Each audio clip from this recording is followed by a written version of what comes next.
Hey there everyone, it's MisterStubstep and Merry Christmas if you celebrate. If not, Happy Holidays, and the new year is upon us.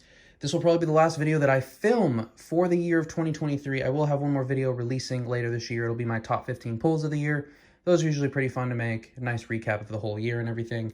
But I do have some packages to go over and I will be finishing my final set of the year. I had a goal this year to complete 10 sets and hopefully, unless the order is all jacked up, I should be completing 10 sets after this video. Unfortunately, the master set video of that set won't happen until next year, but then I'll still have made my goal of completing 10 sets. So I will be completing the sets, and then I will be also showing a package that contains, at least what I think it does, will contain the next set that I plan to collect. And you guys might be able to guess it, I don't know, but I'm going to do these packages, and then I'll do some binder time and go over some talking points. So please let me know how you guys have been, and we'll get into this first package. Would you look at that? Another one of these holders, and they use the little painter's masking tape, which is amazing because look how easy that comes off. Still meets the same purpose. And then we have, oh, this might be a bunch of cards. Oh, shoot, it's the oh, hold on. That scared me for a second. Hold on. Okay, I am not going to lie to you. I got this card, and I was tripping out. I thought it was fake. Like, I don't know why, just the angle. So if you couldn't tell, I'm not filming on my dresser anymore. I'm actually filming on a table because we got rid of the dresser. So rest in peace to that dresser. But it is not fake. It has the texture and everything. Oh my gosh. I was like, bro, if the final card that I get is fake, that'd be so hilarious, but not really. So the Luminion V is the final card that I needed for my Crown Zenith Master Set. So that is now complete.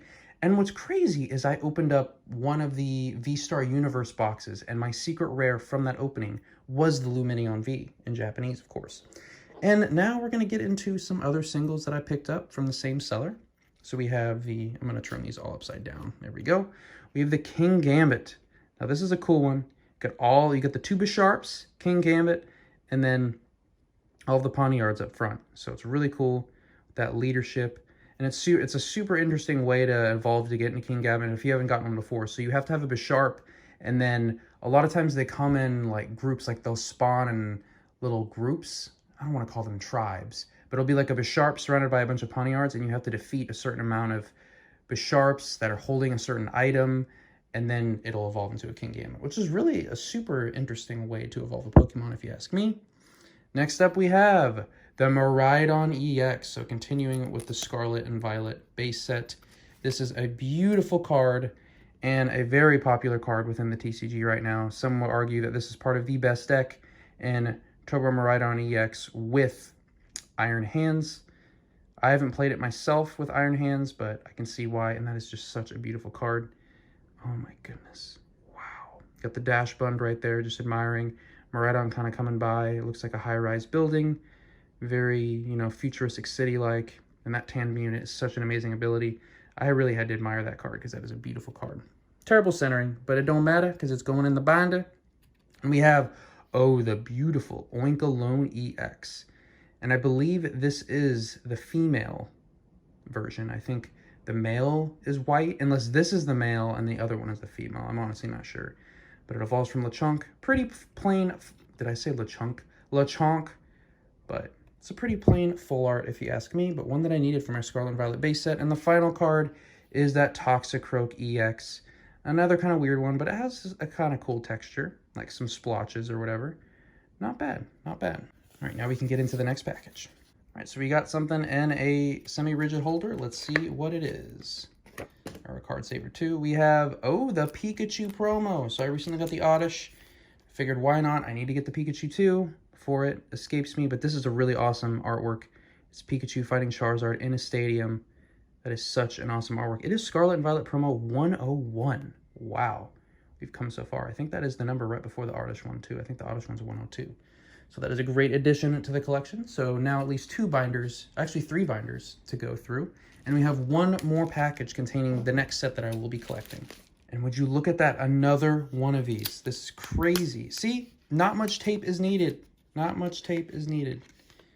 Oh, shoot. If you were able to guess which set I was collecting next, I'll say you're very impressive. I'm going to turn all of these upside down as well. So we have the Superior, which that is a holo. No, it's a black and white holo because I got them straight lines. A lot of people used to hate on this. It is not one of my favorite holos, but you can tell that it's a black and white base set because it has that marker in the bottom right, the little checkerboard, black and white, which is really nice. But this is a holo rare number 6. So I will be pretty much, this will be very similar to Supreme Victors, and that I'm pretty much going to be buying every single individually. Every single single. That's funny to me. So what we have here, oh, we have the Samurott. Okay. And the reason why I selected this set is it's overall not that expensive, and I feel like base sets are just always really cool sets to complete. That one got some chocolate on there. Actually, I have no idea what it is, but it's rough. And let's see what this card is. Let's see the condition on the back. Okay, the back doesn't look too bad. We have the Pikachu Secret Rare. Okay. Oh, and I got the lightning bolt down the middle. That's really cool. So this is actually the most expensive card in the set. For the way that I collect, I used to get all the minor ones, but then when you're only left with the most expensive cards on the set, then it takes forever to collect the set. But if you start off with the most expensive cards, then you can get everything else. So it's kind of a different way, but I mean, this Pikachu wasn't that expensive. Pretty sure I got it like in moderately played or maybe lightly played, but this is in really good condition. I really like the holo foil and how it reflects on here.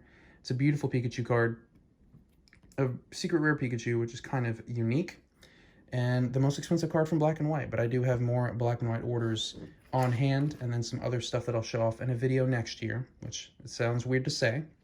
But now we've gone through all the cards, and we can go right into binder time and some talking points. And we've made it to the binder portion of the video. We have Crown Zenith, Scarlet and Violet base, and the Scarlet and Violet promo binder. So we're going to get right through these.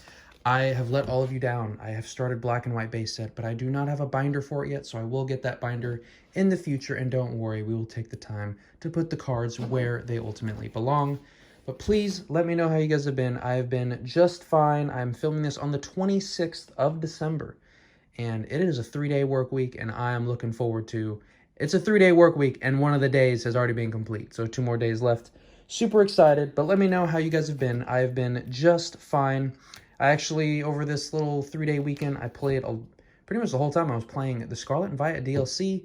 The first one in Kitakami, the Teal Mask, wasn't really inspiring, but this new one, the Indigo Disc, I've been having a lot more fun with it, so I've been playing it a lot more. They did just have an event with Delibird, and basically Delibird drops its parcel. It's like an item, like every Pokemon, when you like kill, when you make them faint or like attack them or whatever, they drop little loot. And basically that loot can be used to feed this machine that gives you random items, and Delibird loot is like valued pretty high. So yeah, it's pretty good, and I'll probably show like a little clip or something, a video or something, but I got a lot of shinies at Delibird. I think I got like 5 or 6. And speaking of Delibird, I did a bunch of surprise trades. Basically, I get a bunch of Pokemon that I think are worth surprise trading, like version exclusives, you know, really good Pokemon with like IVs and all that stuff, or just Pokemon that I think are worthy of surprise trading. Like, I'm not going to be doing a bunch of like Pidgeys or something like that, which I don't even think Pidgey's in this dex, but or maybe it is. But basically, oh, this is a big moment. The Lumineon V, the final card I need for the Galarian Gallery. Yeah, so look forward to this Master Set video. I think a lot of people have done Master Sets on Crown Zenith already, but this is one of the best sets to come out in recent memory, so I'm very excited to go over that one. But basically, somebody surprise traded me a Delibird named Fallen Senpai. And I'm sure if you know, you know, but let's just say there's a character in Naruto named Jiraiya, and he looks a little bit like Delibird. So it pulled at my heartstrings, but also made me laugh, like scoff, because I was like, wow. So I had never seen that. Maybe that's a common nickname for Delibird, but I've never seen that. Now we have the big old Scarlet and Violet base binder. So let me know if you did anything fun for Christmas, if you celebrate. We were supposed to go down to San Diego to see some of my, some of the mystery side of the family, but didn't end up working out. So we actually ended up staying local. And in the past, when we've had Christmases that didn't quite work out, we did Chinese food, because Chinese places are open on Christmas. So we went and got some Chinese food. And let me tell you, you can see some crazy characters in Los Angeles on Christmas night getting Chinese takeout. So that was fun, at least. That was, you know, worthwhile. We still have the Chinese in the fridge. It was $30, and we got food for 3 days. So as far as LA prices go, that's pretty solid. The most recent episode of Jujutsu Kaisen, Oh man, this show just continues to floor me. If you haven't started it, why haven't you started it? Unless you're just one of those people that wants to wait till the show finishes so you can binge it all. I completely understand that because One Piece is rough. It's amazing, but also rough. That's why I'm letting it build up right now. But I keep seeing like slight spoilers, and I'm like, maybe I should just watch it again. But then I'm stuck to the week to week, which is really rough. But Jujutsu Kaisen, most recent episode, majority of like the fighting characters were like the side characters, but it was still amazing. And you get some history and all this stuff and different motivations and people using their powers, and it just keeps building and building and building. And I'm pretty sure this season doesn't have too many more episodes left, so I'm really curious to see how it's going to end, because it's getting buck wild in there. I have so many reverse hollows I need to collect. But yeah, Jujutsu Kaisen, amazing. Also, I want to thank all of you for 1,600 subs. I wasn't expecting it, but that most recent video that I posted, oh, actually, it was 2 videos ago. I titled it The Most Expensive Card, which that wasn't lying, but I guess a lot of people will click when it says the most expensive card. So that actually got me over the 1,600 subs. So thank you all so much. It's not why I do it, but as a result, of course, I am very appreciative, and, you know, subscribers are awesome. I try to refrain from doing like a bunch of giveaways, because then I feel like you get a bunch of empty subscribers, which, I mean, no hate if that's, you know, your grind, you're trying to get subscribers, retention, and all that stuff. Like YouTube, it's a business if that's what you're trying to do.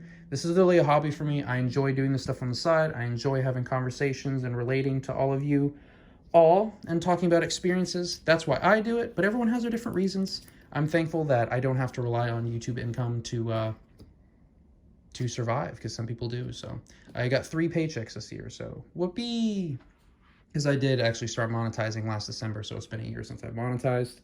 So 3 paychecks, I mean, I guess it's better than nothing. So thank you all for that. And that also has been contributing to your guys' giveaway fund. So there's that as well.